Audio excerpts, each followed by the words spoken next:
Hallelujah, praise the Lord. आप सभी का स्वागत है विटनेस मिनिस्ट्रीज के सप्ताह के वचन में और मैं हूं पास्टर मेलविन।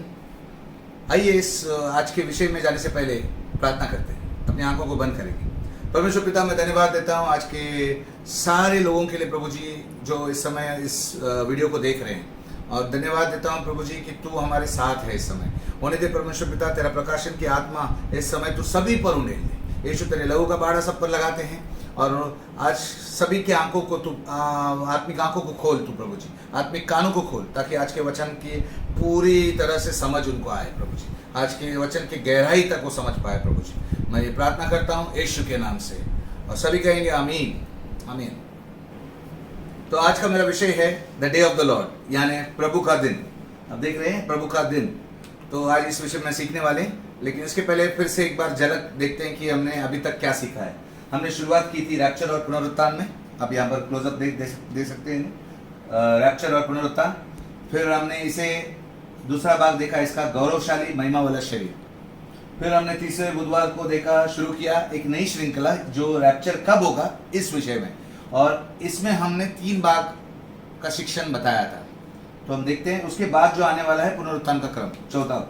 लेकिन लास्ट हफ्ते में हमने जब रैप्चर कब होगा इसके विषय में 3 उसके भाग होंगे ऐसा बताया था।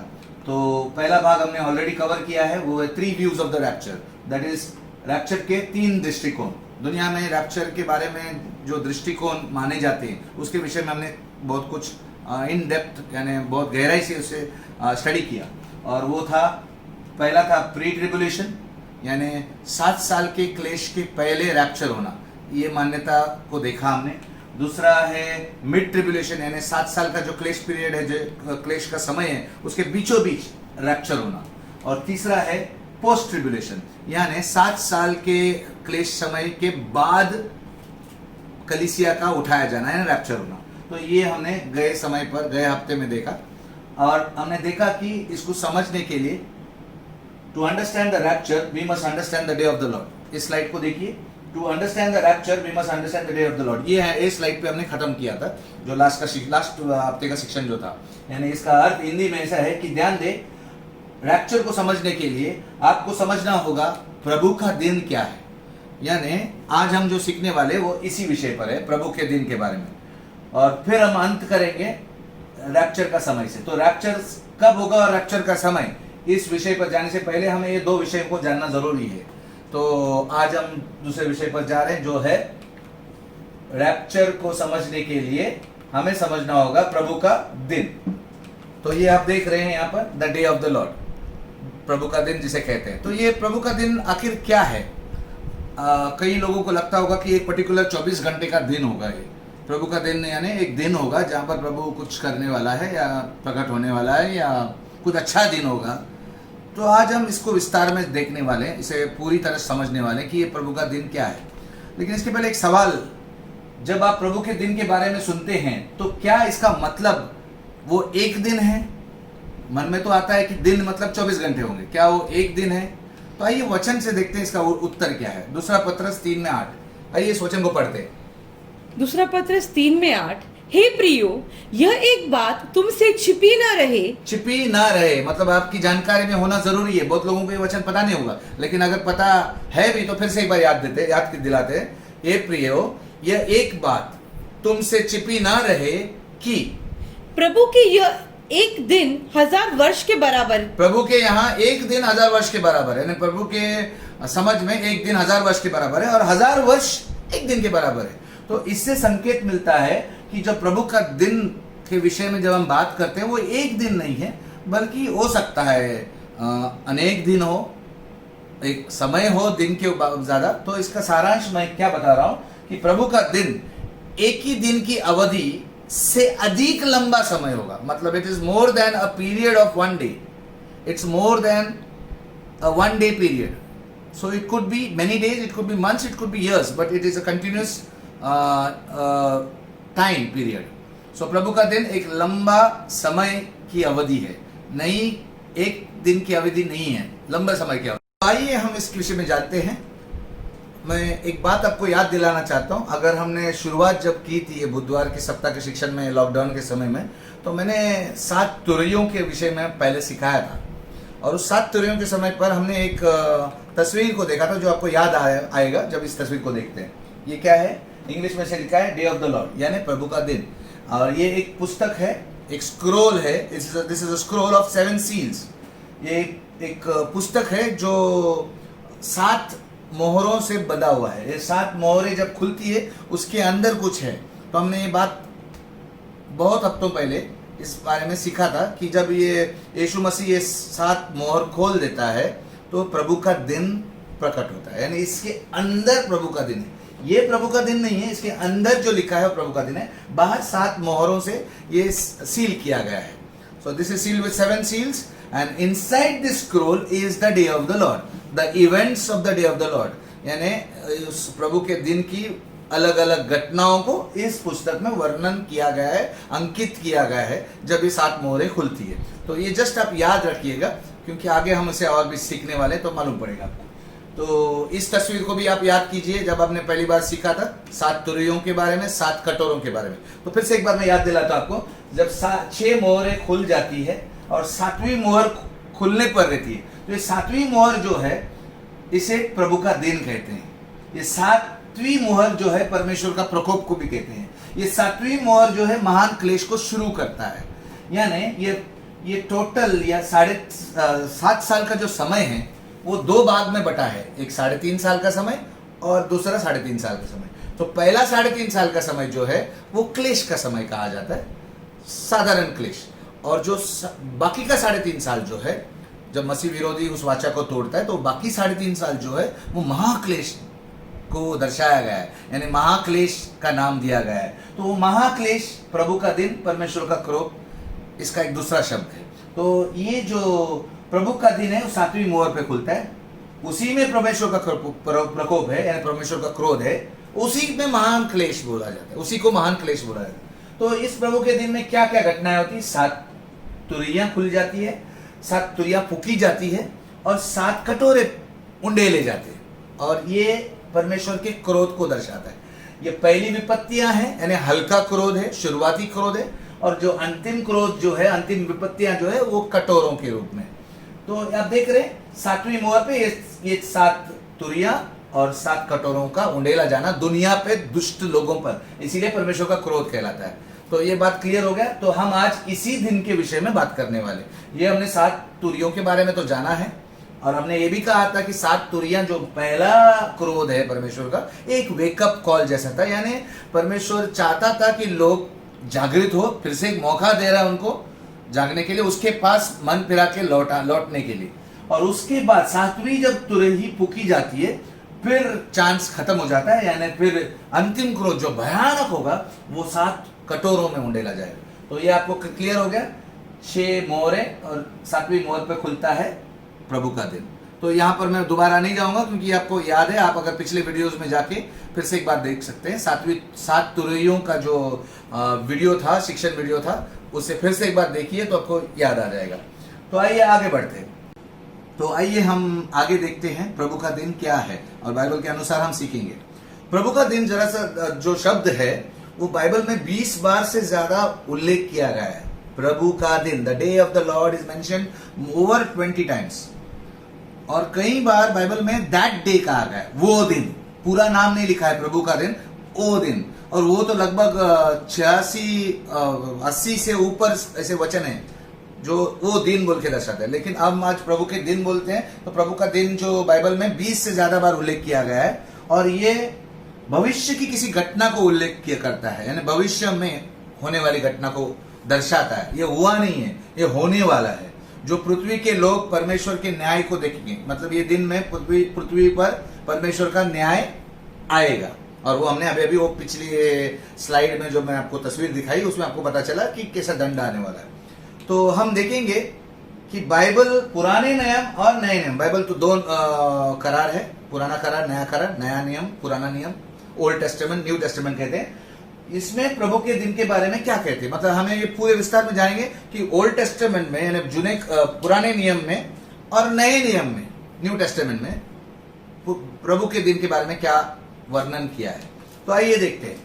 सबसे पहले प्रभु का दिन अधर्म पर क्रोध का दिन है।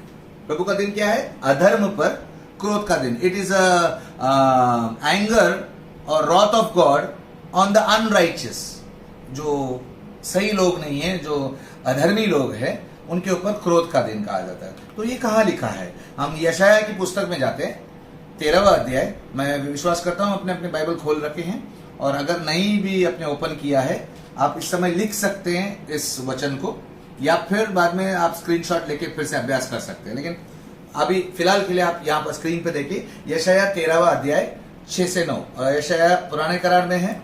हम वचन पढ़ते हैं, 6 वचन। Isaiah chapter 13 verse 6 to 9।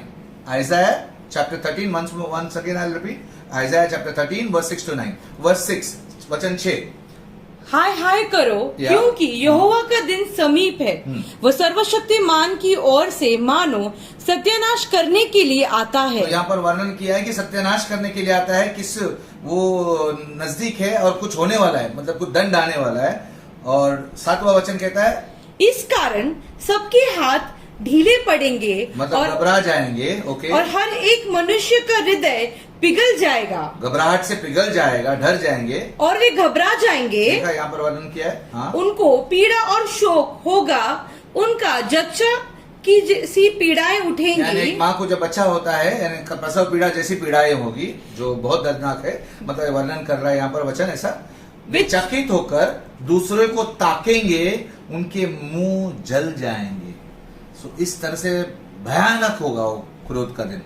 और आगे 9 वचन बताता है, देखो यहोवा का वह दिन रोष और क्रोध, निर्दयता से, यानी परमेश्वर निर्दय होकर उस समय उसका क्रोध और उसका गुस्सा यानी रोष दिखाएगा, और वो पृथ्वी को उजाड़ डालने और पापियों को उसमें से नाश कर देगा। ये किस पर आ रहा है? ये पापियों के लिए आ रहा है। जो पापी लोग हैं, बदल नहीं रहे, उनके ऊपर वो कटोरे उंडेले जाएंगे। तो प्रभु का दिन एक भयानक रूप से उन लोगों पर न्याय बोल के आएगा। ये तो एक वचन, हमने 3 वचन पढ़े। एक और वचन पढ़ते हैं, अधर्म पर क्रोध का दिन। तो यशाया 13 में 11 और 13 पढ़ेंगे। 11 वचन पढ़ेंगे। यस, मैं जगत के लोगों को उनकी बुराई के कारण और दुष्टों को उनके अधर्म की दंड दूंगा। यानी दंड दे रहा है परमेश्वर स्वयं, कहता है मैं अभिमानियों के अभिमान को नाश करूंगा, घमंडी लोगों का घमंड नाश करेगा, और उपद्रव करने वालों के घमंड को तोड़ूंगा। तो यह क्लियर साफ साफ दिखाई दे रहा है कि ये दुष्ट लोगों के ऊपर, अधर्मी लोगों के ऊपर एक क्रोध आने वाला है। और 13वां वचन और देखते हैं क्या लिखा है, इसीलिए मैं आकाश को कपाऊंगा और पृथ्वी अपने स्थान से टल जाएगी। यह सेनाओं के यहोवा के रोष के कारण और उसके भड़के हुए क्रोध का दिन होगा। यानी उसके क्रोध के दिन, ये प्रभु के दिन, आकाश मंडल में कुछ तो भी कपियां होगी, यानी कुछ तो भी गड़बड़ियां मचेगी, और पृथ्वी पर के स्थान से वो टल जाएगी। आकाश में कुछ तारे गिरेंगे या कुछ होगा, ऐसे कुछ होने वाले का उल्लेख दिया है। तो ये बात से साबित होता है ये क्रोध का दिन है। ये एक बात हुई। अब दूसरी बात पे जाते हैं कि प्रभु का दिन क्या है। प्रभु का दिन पापियों पर न्याय का दिन है। दंड तो देखा हमने, क्रोध, परमेश्वर का क्रोध आ रहा है। अभी न्याय किस हिसाब से न्याय? ये जफनिया में दिखेगा आपको, इंग्लिश में जफनिया चैप्टर 1 वर्स 17 to 18, हिंदी में सफनिया 1 में 17 से 18। आइए पढ़ते हैं 17वां वचन। मैं मनुष्यों को संकट में डालूंगा और वे अंधों के समान चलेंगे, क्योंकि उन्होंने यहोवा के विरुद्ध पाप किया है। उनका लहू धूलि के समान और उनका मांस विष्ठा के समान फेंक दिया जाएगा। फिर ये दिखाया है कि पापी लोग अगर मन नहीं फिराएंगे, परमेश्वर हमेशा कहता है मन फिराओ, यानी उसके पास लौट आओ, माफी मांगो, मन फिराओ, पश्चाताप प्रायश्चित करो। लेकिन लोग हट्टी रहेंगे तो उस पापी लोगों के ऊपर ये दंड आने वाला है। अगर आप और मैं पाप से मन फिराते हैं तो परमेश्वर धीरजमंद है, वो माफ करने के लिए विश्वास योग्य है, परमेश्वर कहता है। लेकिन ये पापी लोगों पर होगा। और 18वां वचन और ज्यादा साफ बताता है, यहोवा के रोष के दिन में, यानी प्रभु का दिन मतलब रोष का दिन। रोष यानी एक दूसरा शब्द है गुस्से के लिए। ओके, परमेश्वर के गुस्से के दिन न तो चांदी से उनका बचाव होगा न सोने से, क्योंकि उनके जलन की आग से, यानी परमेश्वर की जलन की आग से सारी पृथ्वी भस्म होगी। किस बात की जलन? परमेश्वर मूर्ति पूजा से बहुत जलन करता है, नफरत करता है, क्योंकि वो एकमात्र खुदा, जीवित खुदा है जिसे सृष्टि किया है। तो यहाँ पर उसका गुस्सा भड़क उठता है। आप उसे रिश्वत से नहीं खरीद सकते, आप उसको सोना चढ़ा के या चांदी चढ़ा के खरीद नहीं सकते। अब वो जलन की आग से सारी पृथ्वी भस्म हो जाएगी। वो पृथ्वी के सारे रहने वाले को घबरा कर उनको अंत कर डालेगा। यानी भयानक दिन होगा। पृथ्वी अंत नहीं होगी, लेकिन पृथ्वी के लोग अंत होंगे। तो इसीलिए ये दंड पापियों पर होगा। और ये हुआ उसका और एक वचन, हम 2-3 वचन से देखेंगे। आमोस चैप्टर 5, पुराने करार में आमोस 5वां अध्याय 18 से 19। आमोस चैप्टर 5 वर्स 18 to 19। आइए पढ़ते हैं 18वां वचन। हाय तुम पर, वह तो उजियाले की नहीं, अंधियारे का दिन होगा। यानी प्रभु का दिन उज्याला भरा दिन नहीं होगा, अंधियारा भरा होगा, क्योंकि बहुत भयानक, मैंने कहा ना, बहुत दंड आएगा। लोग रोएंगे, अंधेरा बोलते ना, ये क्या हुआ, ऐसा होगा, हाय करेंगे, हाय। और 19वां वचन कहता है, जैसा कोई सील से भागे और उसे बालू मिले, और घर में आकर दीवार पर हाथ रखे और सांप उसे डसे। मतलब आगे कुआं पीछे खाई, यानी किधर भी जाओ मौत ही मौत, ऐसा हाल होगा लोगों को। मतलब वो सिया से भाग रहा है और सामने बालू होके काट रहा है और फाड़ रहा है उसे, और आप दीवार पे हाथ रखे, सांस हाय भर रहे हैं, इतने सांप ने डस लिया। मतलब आप बचने का किधर भी जाते हो उधर आपको दंड आएगा। इस तरह भयानक दिन होगा प्रभु का दिन। तो याद रखिए, प्रभु का दिन यानी बहुत सी घटनाओं भरा दिन होगा, बहुत सी घटनाएं होंगी। वो एक पर्टिकुलर 24 घंटे का दिन नहीं होगा, लंबा समय होगा, और वो बहुत सी घटनाओं से भरा दिन रहेगा। लेकिन अभी हमने बहुत सारी बातें कहा, उसका क्रोध दिखेगा, उसका न्याय दिखेगा, उसका दंड दिखेगा। और एक बात देखिए, तीसरा, अभी हम पुराने करार में हैं, हम पुराने करार के वचन से देख रहे हैं। तो आइए हम प्रभु के दिन के बारे में योएल की पुस्तक में देखें।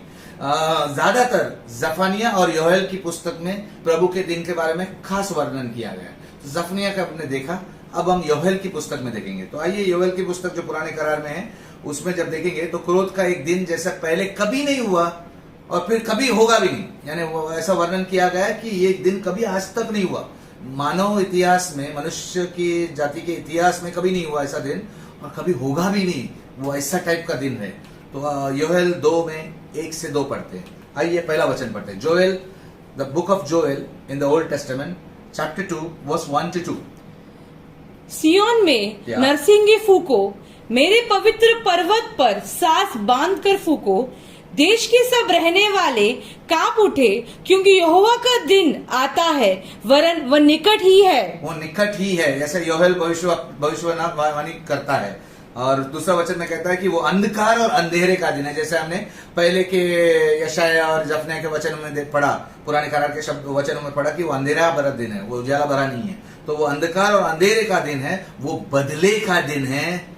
मैंने कहा क्रोध का दिन है, दंड का दिन है, पापियों पर न्याय का दिन है। अब तो बोलते हैं बदले का दिन है, परमेश्वर बदला देने वाला है। और अंधियारे के समान फैलता है, वो फैलते जाएगा जगत भर में। वो किसी एक क्षेत्र में नहीं होगा, पूरे जगत में होगा।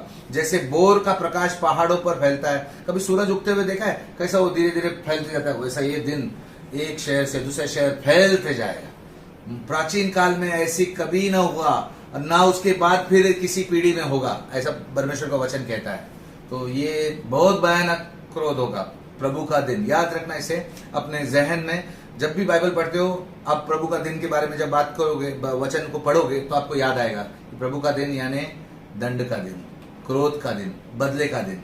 और एक इसी वचन को योएल के इसमें और एक बात को देखते हैं।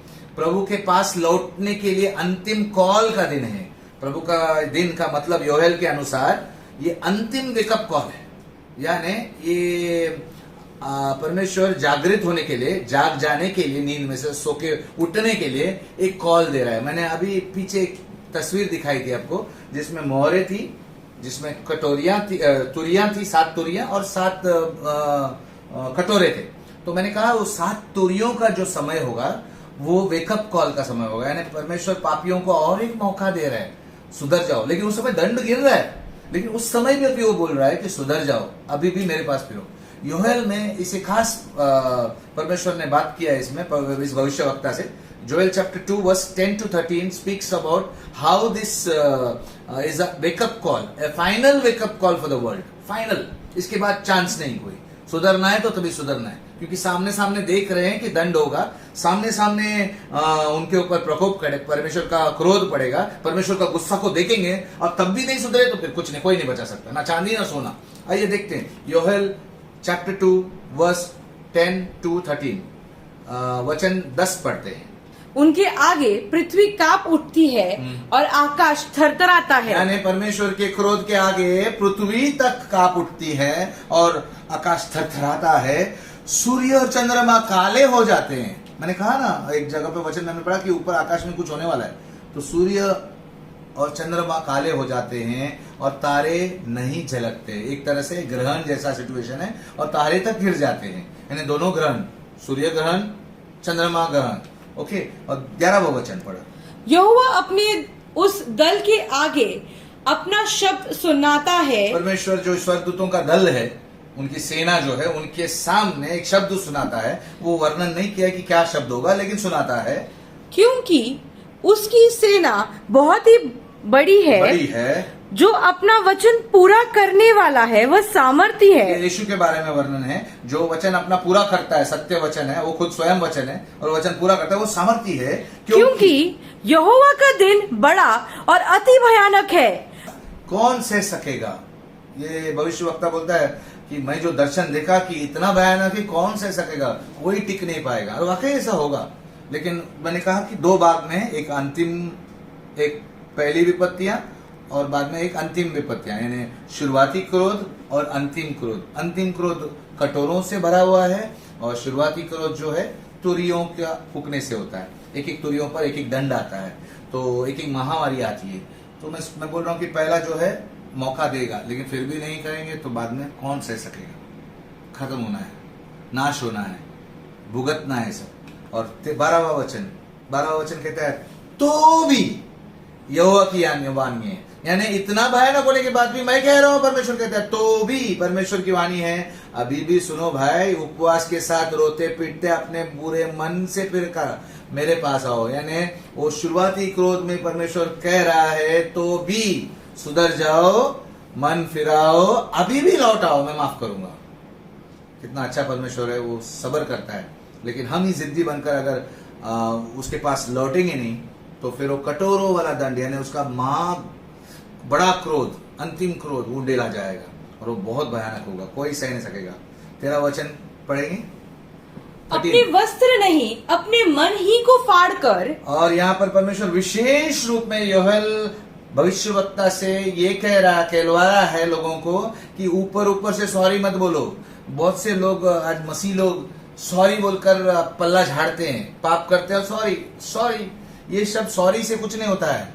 परमेश्वर कहता है ये खाली बाहरी रूप का है, यानी वस्त्र फाड़ना जैसा हो गया। पुराने लोग वस्त्र फाड़ते थे दिखाने के लिए कि मैं मन फिरा, मैं प्रायश्चित कर रहा हूं। तो परमेश्वर बोल रहा है अपने वस्त्र नहीं, अपने मन को फाड़ो, यानी अंदर से अपने मन को फाड़ो, अपने परमेश्वर यहोवा की ओर फिरो, मन फाड़कर परमेश्वर की ओर फिरो, क्योंकि वह अनुग्रहकारी और दयालु और क्रोध, विलंब से क्रोध करने वाला, ऐसा परमेश्वर करुणा निधन परमेश्वर है। यानी परमेश्वर करुणामय परमेश्वर है, विलंब से क्रोध करता है। इतने साल तक वो रुका, लेकिन जिस दिन आया उसका दिन, तभी भी मौका देता है वो, लेकिन फिर भी नहीं सुधरेंगे तो क्या होगा आप जानते हैं, मुझे कहने की जरूरत नहीं है, आप इन वचनों से समझ गए। तो हमने देखा योएल भविष्यवक्ता कहता है कि ये लौटने के लिए कॉल है, वेकअप कॉल है, पश्चाताप के लिए। It's a wake up call for the last time on the earth. ये कलयुग के उस समय पर होगा, 7 साल के कलयुग के समय पर। और एक बात योएल के पुस्तक में मैंने यहाँ पर दर्शाया गया है, वो भविष्यवक्ता जोएल यानी योएल ये कहता है कि जो कोई यहोवा का नाम लेगा वो उद्धार पाएगा। उस समय पर भी जब क्रोध उड़ेला जा रहा है, तभी भी अगर परमेश्वर का नाम सच्चे दिल से लोगे तो उद्धार तभी भी अवेलेबल है, यानी परमेश्वर उद्धार के लिए तभी भी तैयार है। आइए उस वचन को देखते हैं, योएल की दूसरे पुस्तक में, दूसरे अध्याय में 31 और 32 वचन। 31 पढ़ते हैं। यहोवा के उस बड़े और भयानक दिन के आने से पहले सूर्य अंधियारा होगा और चंद्रमा रक्त सा हो जाएगा। तो जैसा पहले वचनों में भी किधर भी हमने पढ़ा, जो हमने हाल ही में पढ़ा कि आकाश में जो ग्रह है वो हिलाए जाएंगे, कॉस्मिक डिस्टर्बेंस होगा, तो यही दिखा रहा है। और 32 वचन में क्या है? कि उस समय जो कोई यहोवा का नाम लेगा वो उद्धार पाएगा, क्योंकि सिय्योन पर्वत पर और यरूशलेम में जैसे यहोवा ने कहा उद्धार पाने वाले होंगे, अर्थात बचने वाले जिन्हें यहोवा ने बुलाया। यानी परमेश्वर कहता है उन दिनों में भी लोग रहेंगे जो परमेश्वर का नाम लेंगे और परमेश्वर उन्हें उद्धार देगा। यानी उस समय पर भी चुने हुए लोग हैं धरती पर, खाली बस मन फिराना जरूरी है। तो ये उद्धार पाने का दिन है।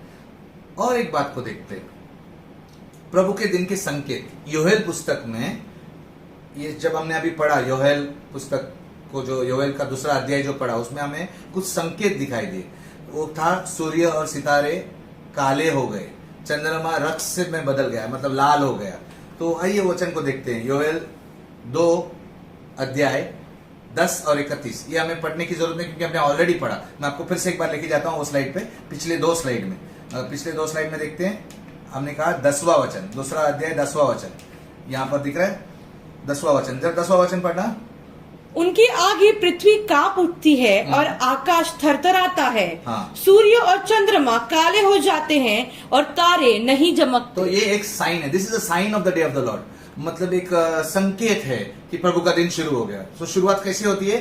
कॉस्मिक डिस्टर्बेंस से होता है। It starts with the cosmic disturbance, यानी सूर्य काला हो जाता है, यानी सूर्य ग्रहण होता है। उसी दिन चंद्रमा ग्रहण भी होता है, यानी लाल होता है। चंद्रमा ग्रहण होता है तो लाल हो जाता है और तारे तक गिर जाते हैं, यानी there are lot of stars falling down from the sky. So ये जोएल चैप्टर 2 में 10वां वचन में, और 31वां वचन दूसरा स्लाइड में देख रहे हैं हम। 31वां वचन जरा पढ़ेंगे। 31वां वचन, यहोवा के उस बड़े और भयानक दिन के आने से हाँ। पहले सूर्य अंधियारा होगा और चंद्रमा रक्त सा हो जाएगा। तो ये 2 वचन हमने देखा, ये साइन है यानी संकेत है। और तीसरा वचन हम देखेंगे, मैं आपको 5 सबूत देता हूं। आइए तीसरा वचन अभी हम पढ़ने वाले हैं तीसरे अध्याय में। योहेल तीसरे अध्याय में 14 से 15 वचन भी पढ़ेंगे। Joel chapter 3 verse 14 to 15। आइए पढ़ते हैं। निर्णय की तराई में भीड़ की भीड़ है, क्योंकि निर्णय की तराई में यहोवा का दिन निकट है। यानी there people in English it says that there in the valley of it's a valley of decision, there are multitudes of people, they have not yet decided। और अभी भी लोग, जब यहाँ पर प्रभु का दिन निकट भी है तो भी लोग अपने मनमानी कर रहे हैं, प्रभु को मान नहीं रहे हैं, व्यर्थ चीजों में किसी पत्थर को परमेश्वर मान रहे हैं, भगवान मान रहे हैं, लकड़ी को भगवान मान रहे हैं, यहाँ तक कि इंसानों को भगवान मान रहे हैं। ये सब गलत हो करते जा रहे हैं, यानी उन लोग निर्णय नहीं ले रहे, एक तराई में गड्ढे में हैं। और बाइबल कहता है निर्णय की तराई में भीड़ ही भीड़ है, बहुत भीड़ है, मानव जाति की भीड़ ही भीड़ है, क्योंकि निर्णय की तराई में परमेश्वर का दिन निकट है, अभी निकट है, फिर भी लोग निर्णय नहीं ले रहे। और 15वां वचन, सूर्य चंद्रमा अपना अपना प्रकाश न देंगे, न तारे चमकेंगे। यस, न तारे चमकेंगे। तो और एक संकेत, तो मैंने आपको अभी इस समय योएल की पुस्तक में 4 वचन बताए, यानी 3 संकेत बताया, 3 अलग अलग संकेत, सूर्य काला होना, चांद लाल होना और तारे गिरना। अब एक और एक संकेत देखते हैं जो आमोस की पुस्तक में 8वां अध्याय 9वां वचन, आमोस चैप्टर 8 वर्स 9। आइए इस वचन को पढ़ते हैं। परमेश्वर यहोवा की यह वाणी है, उस समय में सूर्य को दोपहर के समय अस्त करूंगा। यानी वो कहता है कि दिन जब दोपहर में रोशनी इतनी बड़ी होती है, उस समय अस्त करूंगा, मतलब दिन अंधेरे में गुजरेगा और दिन दोपहरी पृथ्वी पर अंधियारा कर दूंगा। यही हो गया सूर्य ग्रहण दिन में। तो ये 5 संकेत या 4 संकेत को चारों जगह पर एक ही बात दिया है कि संकेत है प्रभु के दिन का। सबसे पहला निशानी, सिंपल भाषा में बोलेंगे, इसका चिन्ह, ये चिन्ह है सूर्य और सितारे काले हो गए, चंद्रमा रक्त सा हो गया। डन। तो अभी हम आगे बढ़ते हैं, और आगे बढ़ते जो हमने अभी स्टडी किया इन पुराने नियम के वचनों को, वो सारे वचन प्रभु के दिन के बारे में भविष्यवाणियां थी जो अभी हमने पढ़े। All the verses that we studied right now are all prophecies which are going to happen in the future. अब इन सारे वचनों से हम 3 प्रमुख विषयों में विभाजित कर सकते हैं। We can divide this into 3 different themes. On this verses there are 3 different themes. So let's see the 3 themes. हम 3 विषयों को देखते हैं, 3 प्रमुख विषयों को देखते हैं। वो है नंबर 1, प्रभु के दिन का एक संकेत। वो हमने सब जगह पे देखा, सूरज काला हो जाता है, चंद्रमा लाल हो जाता है और तारे भी चमकते नहीं। दूसरा विषय जो है प्रभु इजराइल और दुनिया प्रभु का खास है इजराइल यानी यहूदी लोग, और लेकिन दुनिया भी दोनों के ऊपर न्याय करने परमेश्वर आने वाला है। वो आने वाला ये बात को संकेत देता है, यानी पहला है प्रभु का दिन का संकेत, दूसरा है प्रभु का आने का संकेत, और तीसरा जो थीम है, तीसरा विषय जो है वो उद्धार का विषय है। यानी आप ये शब्द देखे होंगे, अपने वस्त्र नहीं अपने मन को फाड़ना, अपने परमेश्वर यहोवा की ओर फिरो, जो कोई प्रभु का नाम लेगा वो उद्धार पाएगा। ये तीन वाक्य हमने जो वचनों में पढ़ा, इसका अर्थ क्या होता है? यानी उद्धार देगा परमेश्वर, उन्हें बचाएगा, सुरक्षित रखेगा, या उन्हें माफ करेगा, छुटकारा देगा। ऑल दिस ये साल्वेशन को दर्शाता है, डिलीवरेंस को दर्शाता है। This is the third theme. So there is a sign of the day of the Lord, there is the coming of the Lord, and the third one is the salvation and deliverance of the Lord. So these are the three themes that are in the Old Testament prophecies. So right now we ask one question. हम एक प्रश्न पूछते हैं. We ask this question: Are these things mentioned in the New Testament? We were saying in the Old Testament. Are these things mentioned in the New Testament? क्या इन बातों का नए नियम में उल्लेख किया गया है? Are these things mentioned in the New Testament once again? So आइए देखते हैं नया करार में मत्ती 24 में। मैंने लास्ट सेक्शन में आपको कहा था एक अभ्यास या होमवर्क करने के लिए, जिसमें मैंने 3 अध्याय दिए थे आपको पढ़ने के लिए, पूरे अध्याय 3 सुसमाचार से। यानी I gave you 3 chapters to read from the 3 different gospels of Matthew, Mark and Luke. मत्ती से आपको 24वां अध्याय पढ़ने को कहा था, मरकुस से 13वां अध्याय पढ़ने को कहा था, और लूका में 21वां अध्याय। तो मैं अपेक्षा करता हूं या मैं उम्मीद करता हूं कि आपने सब पढ़ लिया है और आप तैयार है। मैंने कहा था 10 से ज़्यादा बार पढ़ो ताकि आपको अच्छी तरह समझ आएगा आज का वचन। तो आज हम मत्ती में 24 में 3 वचन पढ़ते हैं। मैं पूरा अध्याय तो नहीं पढ़ूंगा, लेकिन आप पढ़ लीजिएगा, और आपने नहीं पढ़ा है तो ज़रूर पढ़ना। मत्ती 24 29 से 31 आइए 3 वचनों में पढ़ें। और हम क्या देख रहे हैं? हम इस बात को देख रहे हैं कि जब हम इस वचन को पढ़ते हैं नया करार में, मत्ती, मार्क, लूक और कोई वचन पढ़ेंगे, तो नए करार में, नया टेस्टामेंट में हमें वो 3 थीम्स या 3 विषय दिखने चाहिए। कौन से 3 विषय? सूरज, चांद और तारों का काला होना, दूसरा है परमेश्वर का आना, प्रभु का आना, और तीसरा है उद्धार का, छुटकारे का। तो ये 3 विषय यहाँ पर दिखने चाहिए हर वचन में।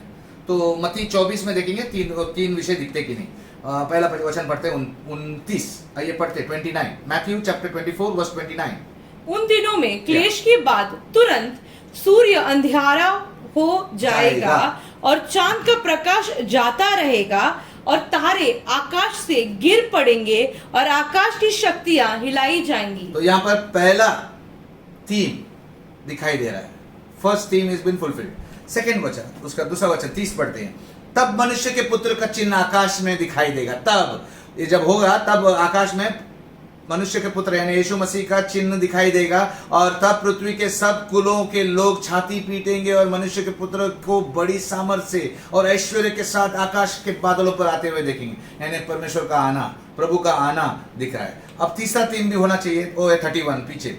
और वो तुरही के बड़े शब्द के साथ आएगा, अपने स्वर्गदूतों को भेजेगा, और वे आकाश के इस चोर से उस चोर तक चारों दिशाओं से उसके चुने हुए को इकट्ठा करेगा, यानी बचाएगा, यानी उनको सुरक्षित करेगा, और उसके बाद दंड डालेगा।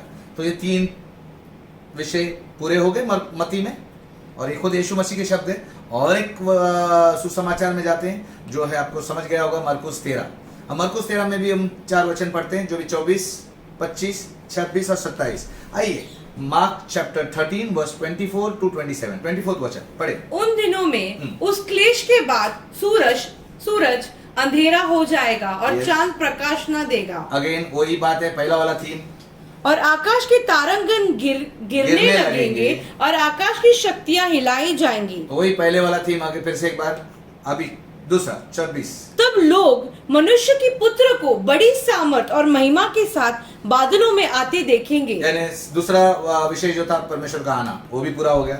27। उस समय वह अपने स्वर्गदूतों को भेजकर पृथ्वी के इस छोर से आकाश के उस छोर तक चारों दिशाओं से अपने चुने हुए लोगों को इकट्ठा करेगा। क्लियर हो गया? यानी मत्ती में और मरकुस में, दोनों में ये तीन थीम्स, जिसे विषय कहते हैं, तीन विषय पूरे होते हैं जो पुराने करार में प्रभु के दिन के बारे में जो मेन विषय है वो यहाँ पर नए करार में भी दिख रहे हैं और स्वयं यीशु मसीह के शब्दों में दिख रहे हैं। और एक देखते हैं लूका में। लूका मैंने कौन सा कहा था, 21वां अध्याय 25 से 28 वचन। Luke chapter 21 verse 25 to 28। So shall pastor Ruth read for me verse 25। और सूरज और चांद और तारों में चिन्ह दिखाई देंगे और पृथ्वी पर देश देश के लोगों को संकट होगा, क्योंकि वे समुद्र के गरजने और लहरों के कोलाहल से घबरा जाएंगे। तो यहाँ पहले वचन में हमें दिख रहा है कि आसमान की शक्तियों में कुछ गड़बड़ी मच रही है, सूरज चांद तारे। ओके, दूसरा वचन यानी 26वां वचन। और भय के कारण और संसार पर आने वाली घटनाओं की बात देखते देखते लोगों के जी में जी न रहेगा, क्योंकि आकाश की शक्तियां हिलाई जाएंगी। ये वही है पहला वाला थीम, पहला विषय है। 27वां पढ़ते। तब वे मनुष्य के पुत्र को सामर्थ और बड़ी महिमा के साथ बादल पर आते देखेंगे। दूसरा विषय प्रभु का आना। अब तीसरा विषय होना चाहिए छुटकारे का। 28। जब ये बातें होने लगे तो सीधे होकर अपने सिर ऊपर उठाना, क्योंकि तुम्हारा छुटकारा निकट होगा। उद्धार और छुटकारा, मैंने कहा तीसरा विषय वो भी है। यानी तीनों सुसमाचार में मत्ती, मरकुस और लूका जो नए करार का मेन फाउंडेशन बनता है, उसमें ये बात को दर्शाया गया है। ये तीन विषयों को प्रभु के दिन में बताया गया है। यानी साबित करता है प्रभु का दिन के तीन विषय दोनों पुराने करार में भी है, जूने करार में है और नए नियम में भी है।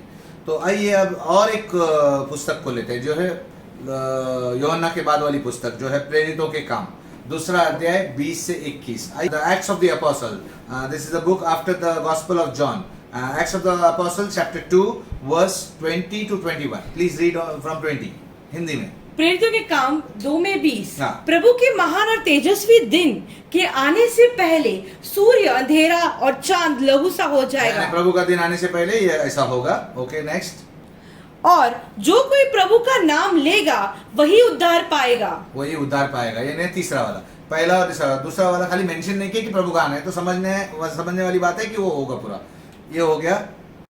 तो हमने देखा कि मत्ती, मार्क, लूक और प्रेरितों के काम यानी चारों जगहों पर नया करार में हम इन जुने नियम में या पुराने नियम के अनुसार जो तीन विषय हमने देखे थे वो यहाँ पर भी दिखते हैं। तो आइए फिर से एक बार देखते हैं उन बातों के लिए।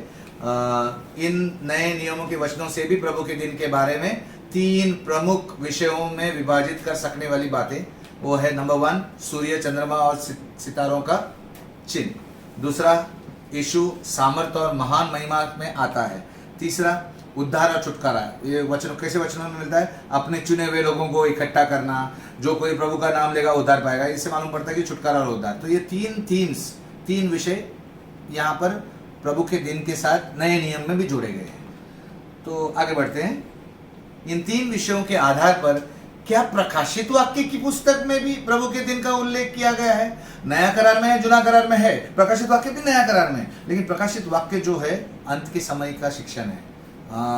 स्वयं यीशु मसीह ने प्रकाशन दिया है यूहन्ना को, तो इसमें भी होना चाहिए फिर तो पूरा 100% हमको यकीन हो सकता है। तो आइए देखते हैं ये तीन विषय उसमें भी है कि नहीं प्रकाशित वाक्य में। देखते हैं। पहला विषय क्या था? सूर्य, चंद्रमा और सितारों का चिन्ह। तो प्रकाशित वाक्य 6 से शुरू करते हैं। प्रकाशित वाक्य 6 में 12 से 14। आइए 6, Revelation chapter 6 verse 12 to 14। If all this three things are in the Revelation, the book of Revelation, then it proves that the day of the Lord is having these three themes. Okay, so we are studying on the day of the Lord today. So let's see now Revelation chapter 6 verse 12 to 14. The first theme.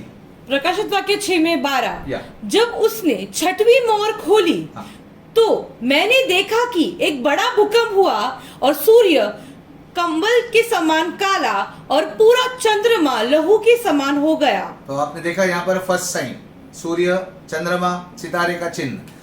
फिर से आगे 13 वचन पढ़ते हैं। आकाश के तारे पृथ्वी पर ऐसे गिर पड़े जैसे बड़ी आंधी से हिलाकर अंजीर के पेड़ में से कच्चे फल झड़ते हैं। यानी फल गिरते हैं वैसा तारे गिरने लगे। तो ये भी पूरा हो गया, मतलब पहला संकेत। 14 वचन और भी पढ़ते हैं आगे।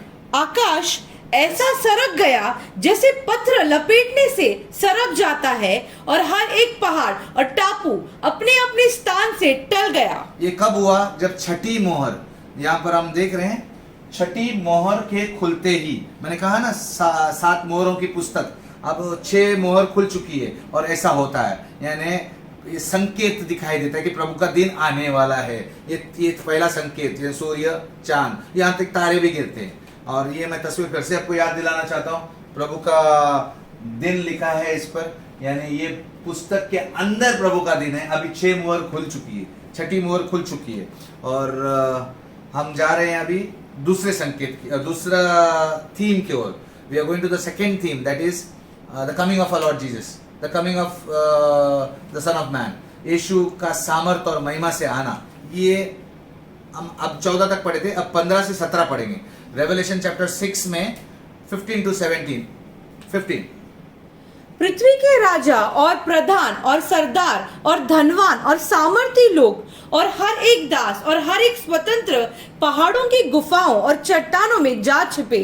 जब ऐसा हुआ, जब तारे गिरने लगे, जब आसमान में संकेत दिखने लगे, तो लोग डर के चुपने लगे, चट्टानों में चुपने लगे। ओके, आगे। और पहाड़ और चट्टानों से कहने लगे, हम पर गिर पड़ो और हम उसके मुंह से जो सिंहासन पर बैठा है और मेमने के प्रकोप से छुपा लो। यानी मैंने इस विषय में थोड़ा आपको एक हिंट दिया था कि बहुत से लोग बंकर्स बना रहे हैं पहाड़ों के अंदर, गहराई में, पहाड़ों के भीतर छुपने के लिए, कि अगर न्यूक्लियर वॉर भी होता है, अगर परमाणु बम डालने भी जाएंगे तो वो बच सकते हैं ऐसे बम।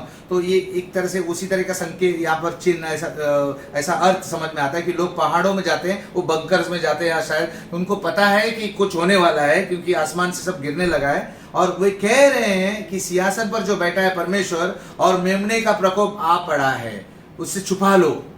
यानी वो समझ रहे हैं कि यीशु मसीह और परमेश्वर पिता का यहाँ पर इस प्रभु का दिन आ रहा है, उनको संकेत मिल रहा है और छुपने के लिए जा रहे हैं। और 17, क्योंकि उनके प्रकोप का भयानक दिन आ पहुंचा है और कौन ठहर सकता है। वो स्वयं बोल रहे हैं, ये वर्ड्स मनुष्य का शब्द है जो परमेश्वर यीशु मसीह यूहन्ना को बोल रहा है कि ऐसा लोग कहेंगे। और ये यीशु मसीह के आने के वक्त तुम लोग देखेंगे तो ही बोलेंगे ना, मतलब वो कह रहे हैं कि उसके भयानक दिन आ पहुंचा है, कदा नजदीक है, द्वार पर है। तो ये दूसरा संकेत पूरा होता है। और फिर से मैं एक तस्वीर को वापस आपके सामने लाता हूँ। छठी मोहर खुल चुकी है, हो चुकी है। छठी मोहर के बाद अभी 7वीं मोहर खुलते ही प्रभु का दिन आएगा, जस्ट द्वार पर है। उन्होंने कहा छठी मोहर पे ये सब होता है, तो छठी मोहर पे यहाँ पर आसमान से सब चालू हो गया, शुरुआत हो गया, यानी प्रभु का दिन का शुरुआत हो चुका है। अब हमको देखना है तीसरा थीम, यानी तीसरे विषय पूरा होता है, यानी वो है दूसरे अध्याय में, यानी प्रकाशित वाक्य 6 अध्याय पढ़े हमने।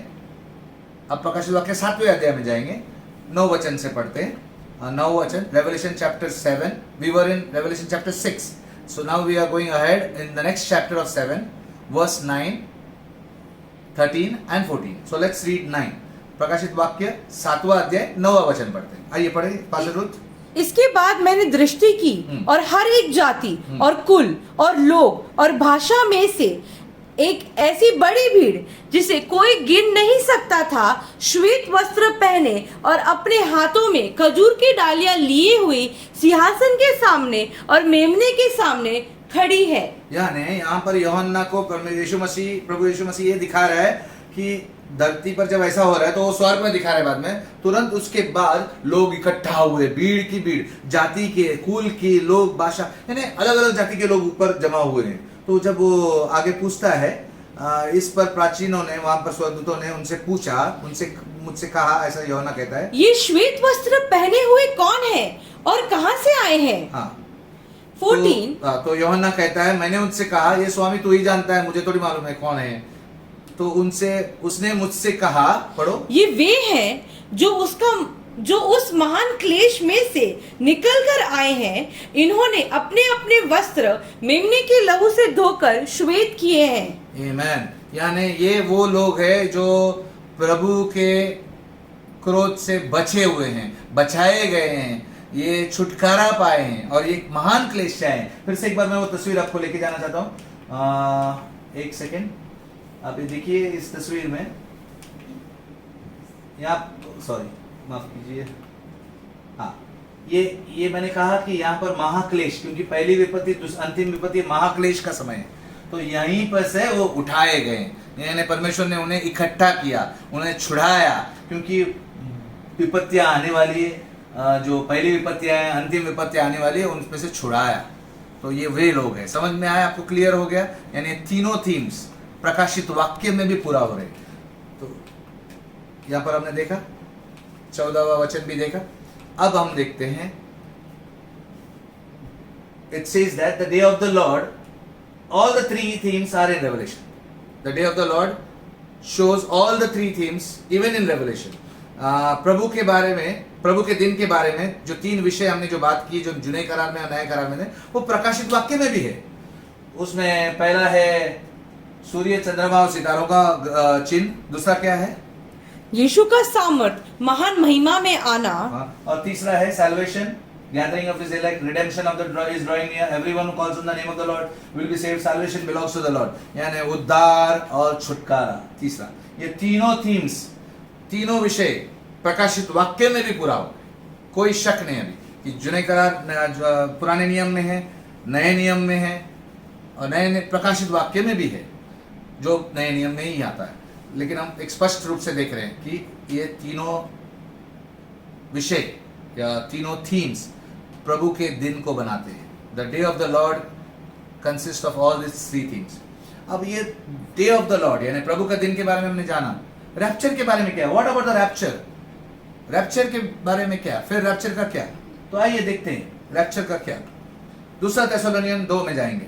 दूसरा Thessalonian, let us go to the book of second letter of Thessalonians chapter 2 verse 1 to 2। This letter is written by Paul.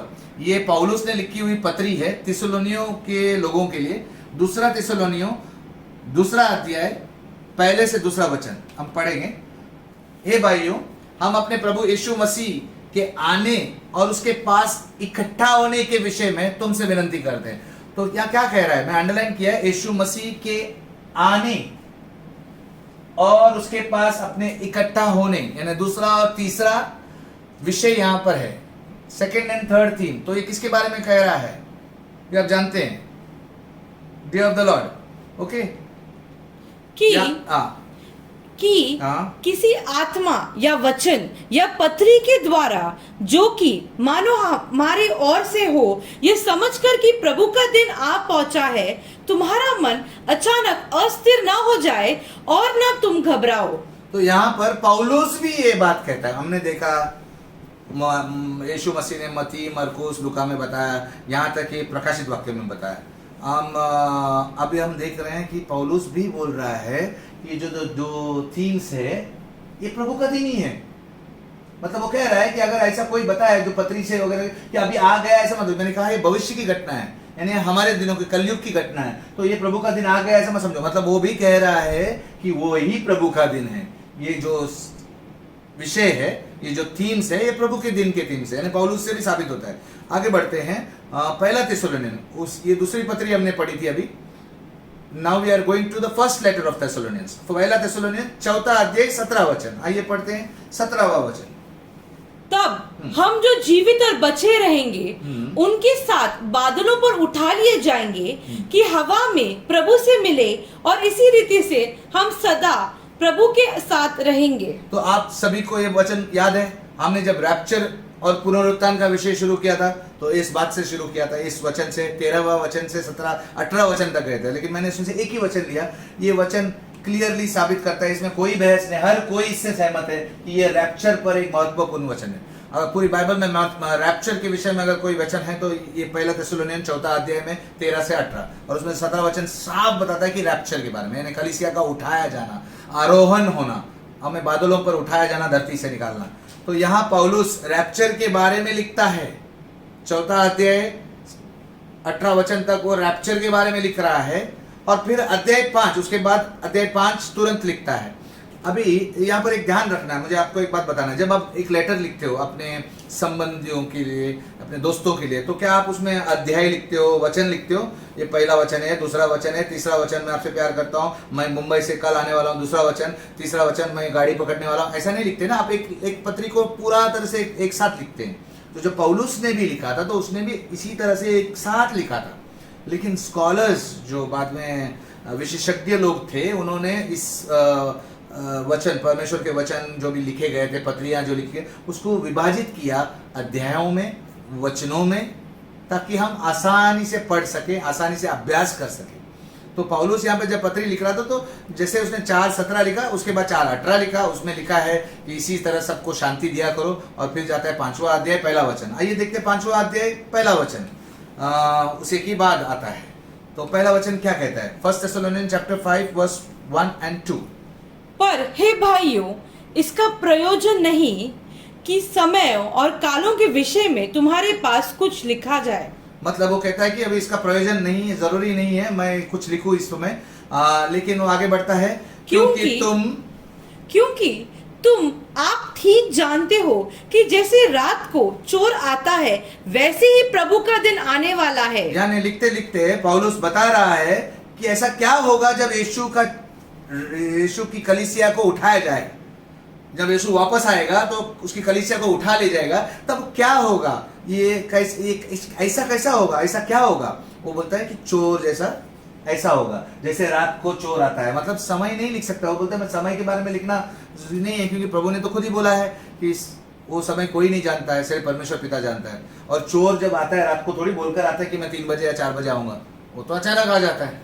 तो इसी तरह पौलुस बोलता है कि ऐसा चोर आने के जैसा होगा। और वो बोलते बोलते तुरंत वो ये कब होगा बताने लगता है। कब मतलब वो एग्जैक्ट समय नहीं बताता है, वो कब होगा, प्रभु के दिन होगा। मतलब एक ऐसा दिन होगा जो प्रभु का दिन हो, समय नहीं बताया, वैसा ही प्रभु के दिन आने वाला है।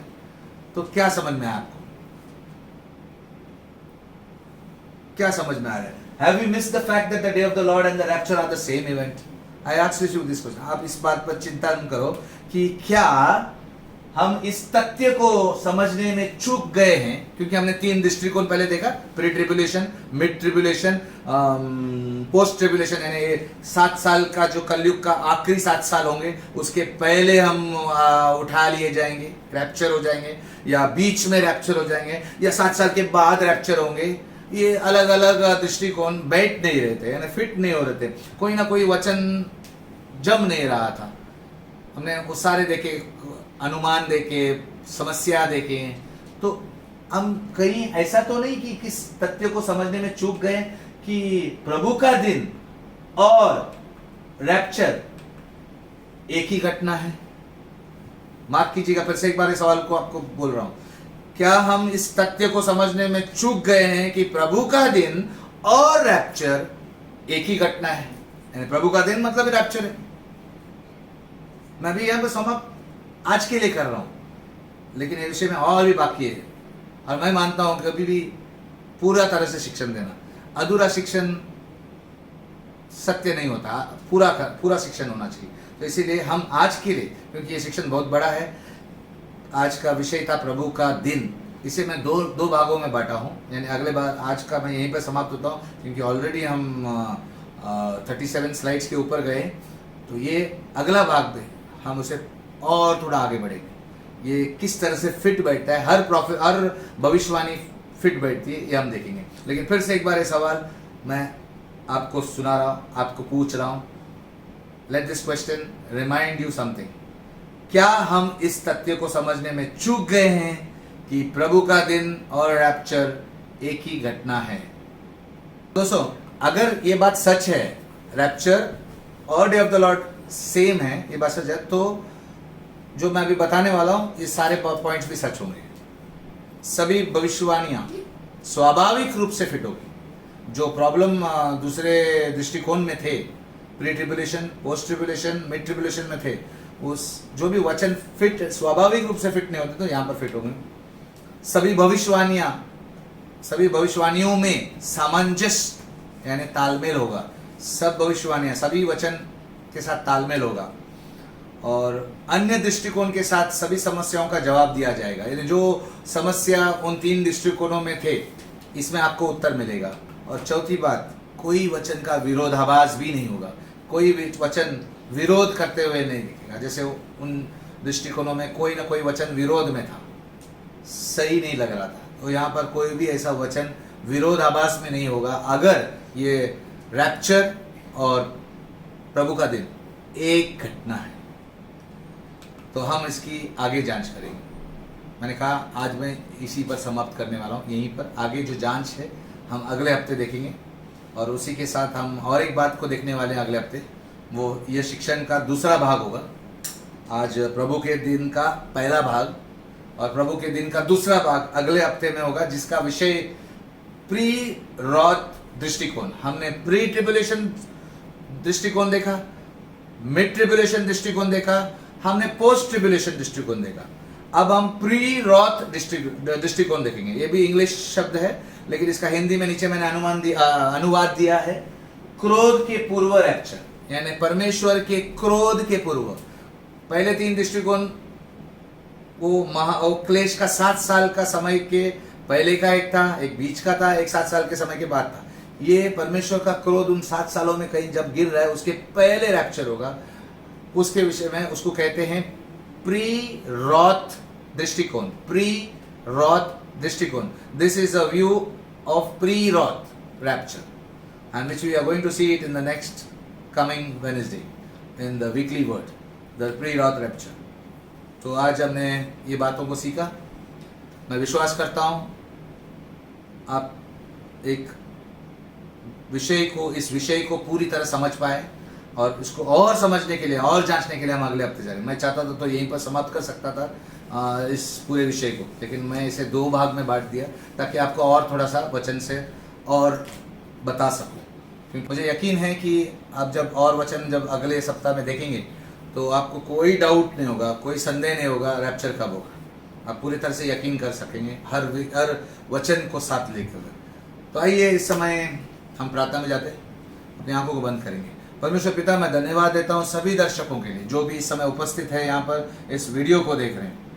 मैं धन्यवाद देता हूँ प्रभु जी, हर एक के जीवन के लिए तूने जो आशीष रखी है, उस आशीष को तू उनके जीवन पर उंडेल रहा है, इसके लिए धन्यवाद। तेरी सहायता, तेरी आशीष उनके पास पहुँच जाए, होने दे प्रभु जी। तू उनको दृढ़ कर विश्वास में, आगे चलकर प्रभु जी वे तेरे वचनों में और दृढ़ हो जाए। मदद कर प्रभु जी, हर किसी को जो भी उनकी मनोकामनाएं हैं, जो भी उनकी आकांक्षाएं हैं प्रभु जी, तू जानता है, तू उन्हें पूरा कर। हम मांगते हैं यीशु के नाम से, और सारे आशीषों को स्वीकारते हुए कहेंगे आमीन। सभी लोग आमीन कहते हैं एक बार फिर से। धन्यवाद। आप सभी को अगले सप्ताह मिलने तक, जय मसीह।